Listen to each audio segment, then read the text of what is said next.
O elefante branco. É caro de manter e não produz nenhuma utilidade. Bom, nesta ocasião não vamos usar o sentido literal a rigor. Vamos falar sobre alguns casos na América do Sul e no México que se parecem com elefantes brancos, isto é, com estruturas caras e inúteis. Alguns são estádios de futebol que quase nunca são utilizados. Vamos começar pelo caso mais famoso e continuar a partir daí. Mas, antes de começarmos, pedimos que se inscreva no canal, dê o seu like, e deixe seu comentário ao final do vídeo.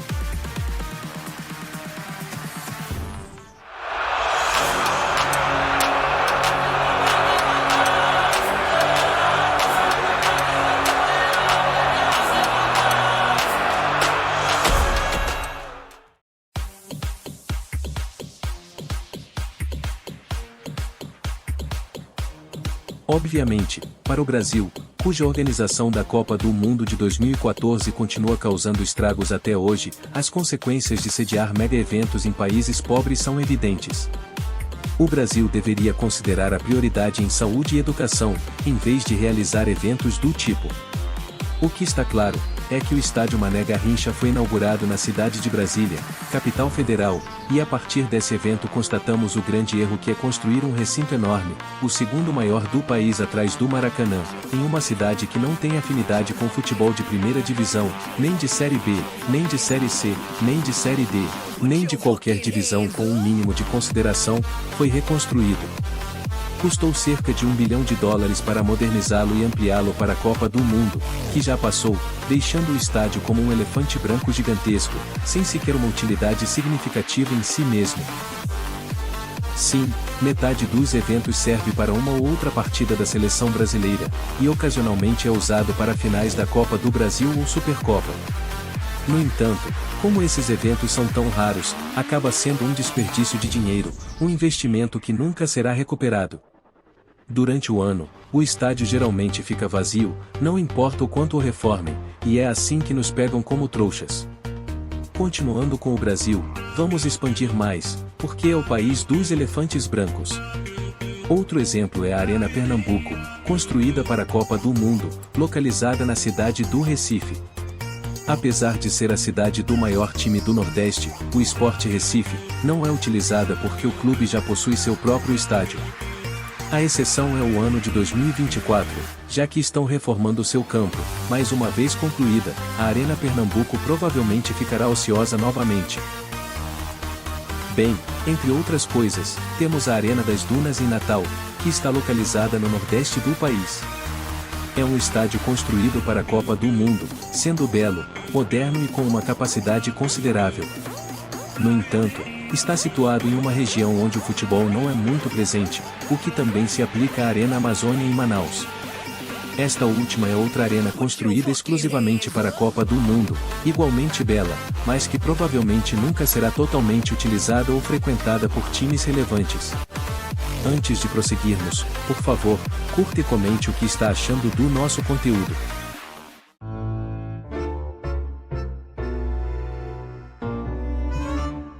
Agora, vamos falar da Argentina. Um dos locais mais modernos e bonitos da Argentina, é o quarto com maior capacidade em todo o país, e sem dúvida, é um forte candidato para uma possível Copa do Mundo. Foi construído em 2003 e passou por reformas antes da Copa América de 2011, organizada pela Argentina. Durante muitos anos, sediou o Pinche e a Gimnasia, os dois clubes mais importantes da cidade de La Plata. No entanto, agora que o Estudiantes, assim como a Gimnasia, utiliza seus próprios estádios com mais frequência, o campo atualmente não desfruta de uma utilidade significativa. Digo significativa ou porque não está completamente obsoleto. Na verdade, abriga eventos extraesportivos. O estádio é usado ora pela seleção nacional, ora como campo neutro para algumas partidas, mas mesmo assim é pouco utilizado.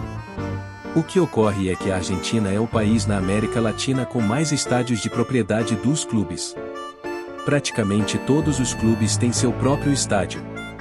Isso difere de outros países, nos quais os estádios estaduais são mais comuns e os clubes precisam compartilhar esses espaços na cidade, entre outros. Outro estádio que poderia ser considerado um elefante branco na Argentina é o estádio de Villa Mercedes, na província de São Luís. Com menos de uma década de existência, foi construído em 2016 em uma cidade que abriga apenas um time de futebol que nem está na quarta divisão. Embora seja um estádio de futebol, sua utilização é limitada, já que não há outras atividades que tenham prioridade sobre uma partida de futebol.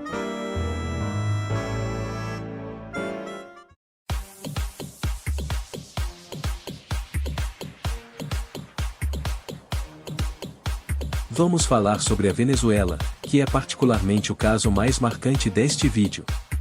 O estádio mais bonito e moderno da Venezuela hoje é um elefante branco, o que é notável, pois geralmente isso não acontece com o estádio mais bonito e moderno de um país. Estamos falando do Metropolitano de Lara, localizado na cidade de Cabudare. Este estádio foi construído para a Copa América de 2007, que foi sediada pela Venezuela, e é o segundo maior do país, perdendo apenas para o Monumental de Maturim. No entanto, o que está acontecendo com o estádio é que o clube mais ativo e que deu um uso mais adequado e recorrente foi o clube de futebol da Associação Civil Esportiva Lara, que, embora não seja exatamente da cidade, é de Barquisimeto. Eles eram o grupo mais presente na primeira divisão do futebol venezuelano. Pode-se dizer que o estádio não era inútil, mas antes do campeonato venezuelano de 2023, uma forte crise econômica atingiu o clube, levando ao seu posterior desaparecimento. Isso deixou o Metropolitano de Lara praticamente desocupado. Talvez eventualmente a seleção nacional jogue um jogo ou outro lá, mas é incerto. Pode haver concertos internacionais, mas não está claro. Se você quiser outro exemplo, poderia ser o estádio José Antônio Anzoatti, que também pode ser considerado um elefante branco. É um estádio antigo que foi reconstruído para a Copa América de 2007. O Clube Esportivo Anzoategui, que já disputou fases da Libertadores, costumava usar este campo. No entanto, devido a problemas econômicos, o clube acabou desaparecendo em 23 de julho de 2019. Em suma, é questionável a decisão de construir estádios em áreas onde o futebol não é tão popular ou bem-sucedido.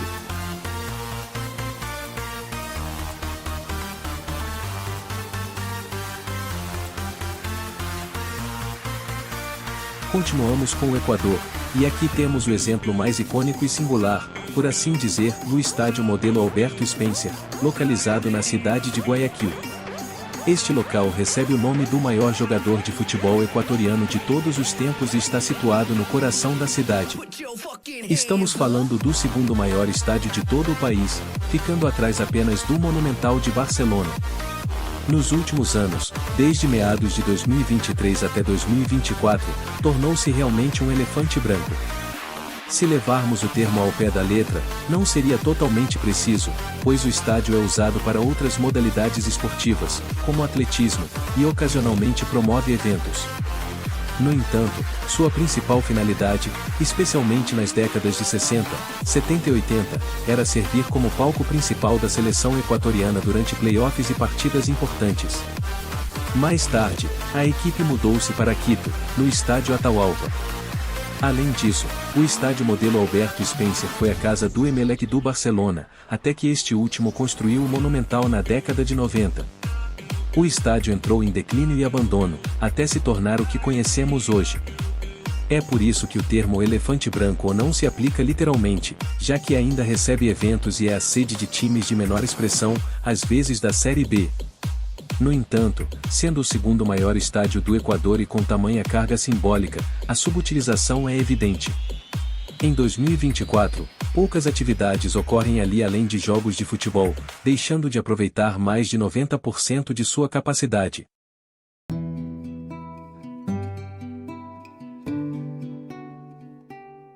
Vamos agora para o México, e aqui foi um pouco mais difícil encontrar um estádio que podemos chamar de elefante branco. Geralmente, todos os estádios principais do México têm uso na primeira divisão ou na Liga de Expansão. Mas, sendo um país com 130 milhões de habitantes, certamente deve haver algum caso, e este é o estádio Nesa 86. Localizado dentro de uma universidade na Cidade do México, capital do país, este estádio foi sede da Copa do Mundo de 1986. foi especialmente utilizado para os jogos de um dos grupos, onde Uruguai e Dinamarca se enfrentaram, e até Maradona compareceu para assistir a um jogo, quando os dinamarqueses venceram. Também foi útil para equipes da Liga de Expansão, porém, o mais importante foi, sem dúvida, o Atlante até 2007. No entanto, em pleno ano de 2024, e sem nenhuma equipe para utilizá-lo, o campo parece evidentemente abandonado. Outro exemplo de elefante branco poderia ser o estádio Agustín Coruco Dias, na cidade de Zacatepec. O problema é que, embora o estádio existisse há alguns anos, foi reconstruído em 2013 com uma capacidade maior e modernidades, como a adição de centros comerciais e a demolição de propriedades adjacentes. O tema do elefante branco surge aqui principalmente porque construíram um estádio com capacidade para 18 mil pessoas em uma cidade com cerca de 36 mil habitantes. Obviamente, nunca será totalmente ocupado e quase sempre parecerá abandonado.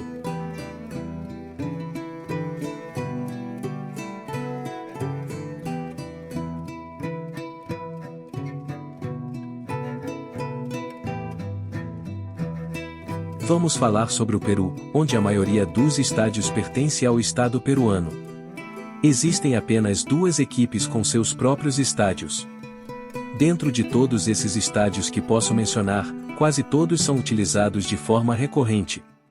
No entanto, há um que se destaca tanto pela sua capacidade quanto pela sua inutilidade, que é o estádio principal de São Marcos.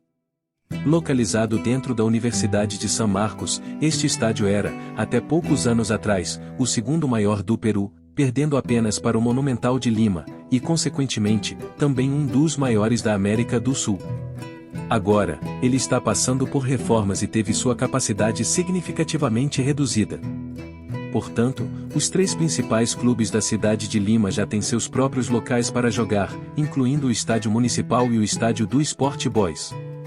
O Estádio Nacional de Lima, onde também joga a seleção peruana, busca maior capacidade. O Estádio São Marcos foi construído na década de 1950, quando não havia muitos estádios no Peru e era usado com mais frequência. Hoje, é a sede do San Martín, mas os jogos atraem apenas um pequeno público. Nos últimos anos, tem tentado aproveitar o Estádio São Marcos com os Jogos Pan-Americanos de 2019. Atualmente, a principal atividade realizada neste campo são eventos extraesportivos, como atividades acadêmicas da universidade, atividades culturais e religiosas, e shows. Embora tenha sido utilizado para eventos de futebol antes dos Jogos Pan-Americanos de 2019, sob essa premissa, este estádio é considerado inútil para a prática esportiva do futebol. Se considerarmos o tema do vídeo, que é sobre estádios subutilizados, intrinsecamente o estádio São Marcos se enquadra nesse conceito. Portanto, embora não seja mais um elefante branco no sentido literal, se olharmos para sua função esportiva, ele é completamente inútil.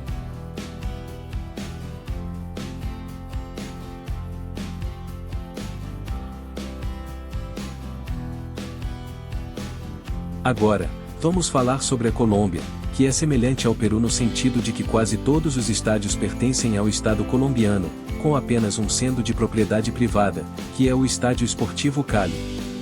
Quando situações como essa ocorrem, não há muitos casos de elefantes brancos, porque no final, os estádios construídos pelo governo acabam sendo utilizados por quase todos os times da cidade.